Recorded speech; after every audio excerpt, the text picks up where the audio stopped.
논의원은 윤석열 정권의 경제 재정 정책 실패로 인해서 총체적인 경제 파탄, 재정 파탄, 민생 경제 도탄 위기를 지적해 왔습니다. 그 연장선에서 금융 위기도 있고 금융 분야에서도 돌려막기가 진행되고 있습니다. 부총리께서는 지난 9월 우리나라 가계부채는 세계 최고 수준이고 부채 증가 속도는 경제협력개발기구의 6배에 달한다라고 하셨습니다. 그런데 가계부채 증가는 문재인 정부 때문이라고 주장하고 계십니다.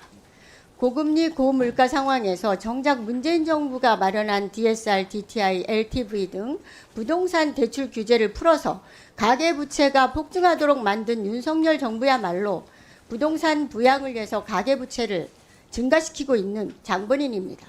가계부채가 금융위기의 내관이라고 봅니다.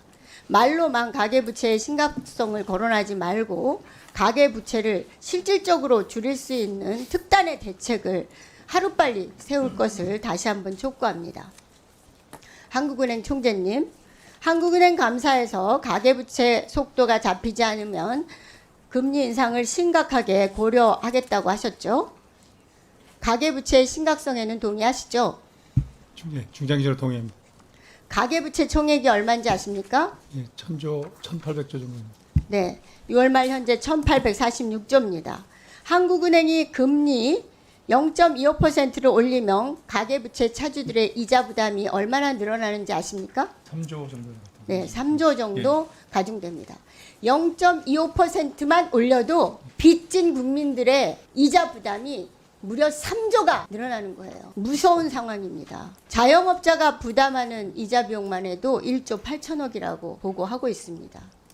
윤석열 정부 가계부채가 이렇게 급격하게 늘어나고 있는데 지금까지 못 올린 기준금리를 만약에 또 올리면 곧바로 금융위기의 내관이 터질 수 있다는 것을 경고합니다. 명심하고 대비하시기 바랍니다.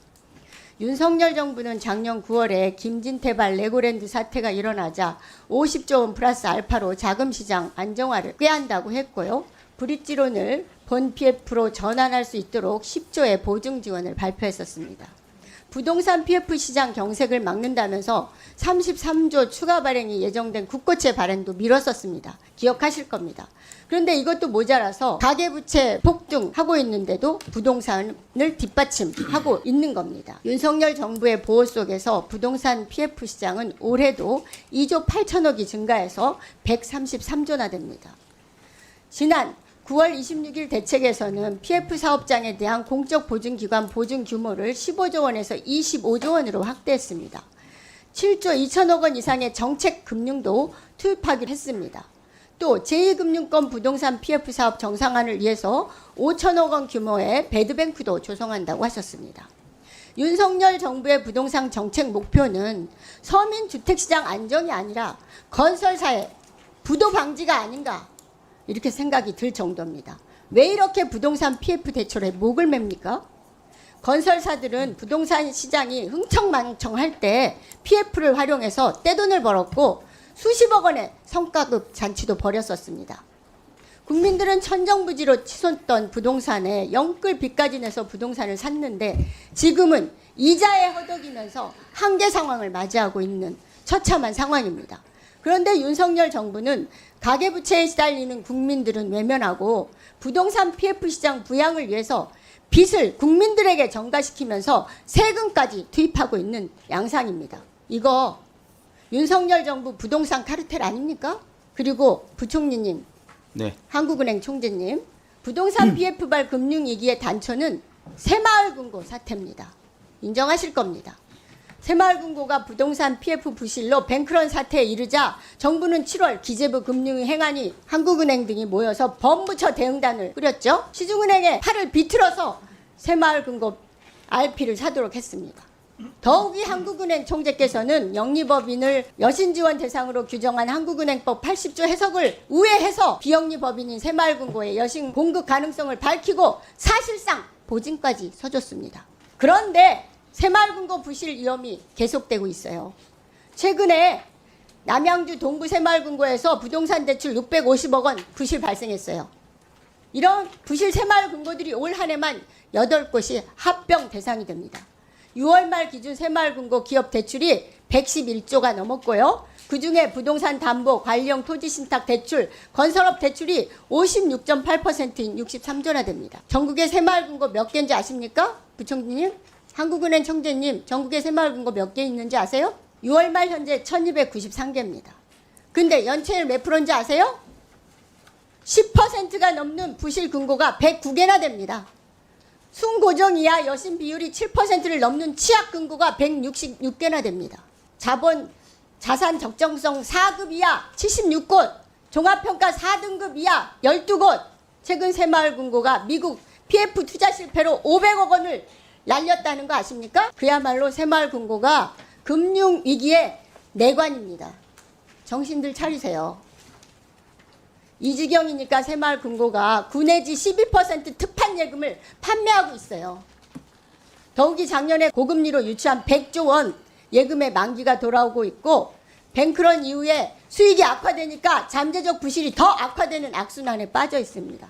최근에 청담동 프리마호텔 사업장 PF 대출금 4,640억 중에 선순위 1,800억 원을 투자한 새마을금고 중앙회가 만기 연장을 반대하고 대주단에서 철수하려는 움직임 알고 계시죠? 뻔히 알고 계실 겁니다. 가장 잘 나간다는 강남 청담동마저 사업이 불투명한데 187개 사업장을 이대로 대주단 협약이라는 미명하에 끌고 나가야 하는 것인지 제대로 파악하고 대처할 것을 강력하게 경고합니다. 새마을금고 외에도 6개월 사이에 신협, 수협, 산림조합 등 제2금융권 연체율이 빠르게 증가하고 있습니다. 줄줄이 이어질 부동산 PF발 제2금융권 부실 사태에 한국은행을 계속 동원할 겁니까, 부총리?